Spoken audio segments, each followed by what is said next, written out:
وَإِذَا مَسَّ الْإِنسَانُ ضُرٌّ دَعَا رَبَّهُ مُنِيبًا إِلَيْهِ،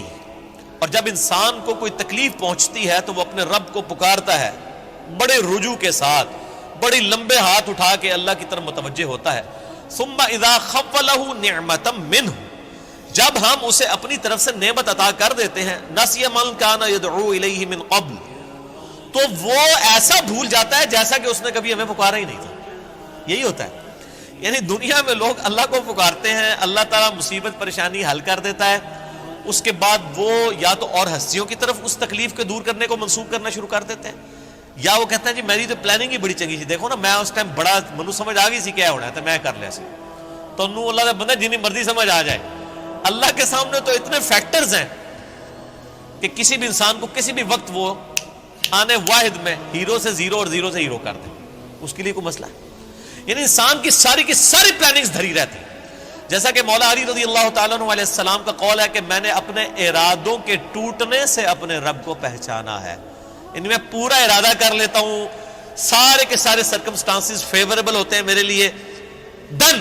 اچانک پتہ ہی نہیں چلتا کہ یہ کیا ہو گیا، ایسا ہو جاتا ہے میرے بھائیوں۔ اور یہی چیزیں بیسیکلی اللہ تعالیٰ اپنا آپ انسان کو دکھاتا ہے کہ کوئی شخص اللہ تعالیٰ سے کبھی بھی آزاد نہیں ہو سکتا۔ حتیٰ کہ آپ دیکھ لیں سورۃ الکہف میں آیا کہ اے نبی علیہ السلام کبھی ایسا نہ ہو کہ آپ یہ ایک بات کہیں کہ میں کل یہ کام کروں گا اور آپ انشاءاللہ نہ کہیں، ایسا کبھی نہیں ہونا چاہیے، انشاءاللہ کے ساتھ کہنا ہے۔ اگر وقت کے پیغمبر کو یہ بات کی جا رہی ہے، ہمارے محبوب صلی اللہ علیہ وآلہ وسلم کو، کہ آپ نے کبھی مستقبل کے بارے میں انشاءاللہ کے بغیر بات نہیں کرنی، کبھی نہیں کرنا ہے میں کام کروں گا، مگر یہ کہ انشاءاللہ ماشاءاللہ کے ساتھ، کیونکہ انسان تو صرف ان فیکٹرز کو دیکھ رہا ہوتا ہے نا جو آپ کے سامنے۔ ہم نے کئی بار چیزیں دیکھی ہیں، ہر فیکٹر کاؤنٹر کرتے ہیں، میرے جیسا تو وہمی بندہ کوئی شاید چھوڑتا ہی نہیں ہے، پھر بھی کچھ کوئی نہ کوئی پاک نکل آتی ہے بچوں، کیوں نکل آتی ہے؟ انسان کبھی آزاد نہیں ہوتا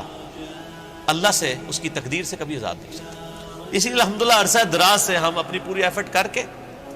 اس کے بعد اللہ پر ہی توقع رکھتے ہیں،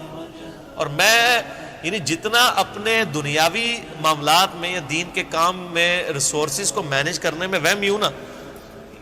اس سے زیادہ میں الحمدللہ عرصہ دراز سے اللہ کے بارے میں وہمی ہوں کہ جب کچھ میں سب کچھ کر لیتا ہوں نا، اور مجھے سب سے زیادہ جس چیز کی ٹینشن ہوتی ہے نا وہ اللہ کی ہوتی ہے کہ اللہ تعالیٰ کو رکاوٹ نہ ڈال دے،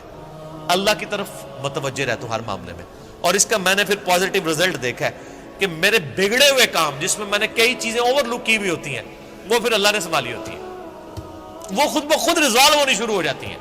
پتہ ہی نہیں چلتا کہ کہاں سے اللہ تعالیٰ معاملات کو سیدھا کرتا ہے۔ وَمَن يَتَّقِ اللَّهَ يَجْعَل لَّهُ مَخْرَجًا وَيَرْزُقْهُ مِنْ حَيْثُ لَا يَحْتَسِبُ، یہ قرآن کی آیت ہے سورہ طلاق کی، جو کوئی اللہ پر تقوی اختیار کرے گا ہم اس کو وہاں سے رزق دیں گے کہ اسے گمان بھی نہیں ہوگا۔ ان اللہ بالغ امری، اللہ تعالیٰ اپنے کاموں کو پورا کر کے رہتا ہے، اللہ نے جو ارادہ کر لیا نا جس کام کو بلوغت تک لے کے جانے کا وہ اس نے کر دیتا ہے،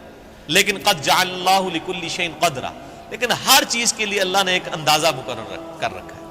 یعنی جب وہ وقت آئے گا نا تبھی وہ معاملات ہوں گے، اس سے پہلے نہیں ہو سکتے، آپ جتنا مرضی ٹل لگا لیں،